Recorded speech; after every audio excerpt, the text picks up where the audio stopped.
Les modes de financement à l'international, ça vise à sécuriser le vendeur quant à son paiement. Donc ça vise à sécuriser l'entreprise wallonne quant à son paiement.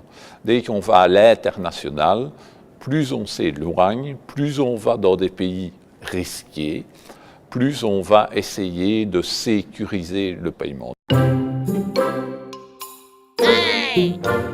Dans le cas d'une transaction commerciale, le vendeur souhaiterait que l'acheteur paye à l'avance ses prestations de services ou ses marchandises, mais ce dernier ne souhaite pas prendre ce risque s'il n'est pas livré comme promis. Le système bancaire international a trouvé une issue à cette impasse. Il s'agit du crédit documentaire. Le mécanisme des crédits documentaires, ça vise à ce qu'un acheteur aille trouver un banquier dans son pays qui va émettre un engagement de paiement d'un certain montant dans une certaine devise, un engagement de paiement distinct du contrat commercial.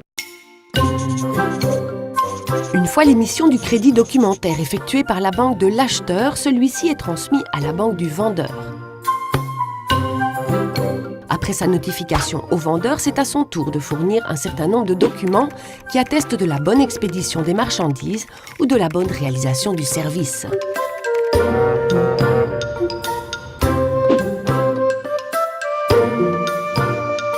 Cet engagement de paiement de la banque à l'étranger peut être confirmé par une banque en Belgique. Donc, si l'exportateur a respecté les termes de l'instrument de paiement, bénéficiera de la sécurité de paiement en Belgique. La banque de l'acheteur reprend donc l'engagement de paiement du client vis-à-vis du fournisseur belge.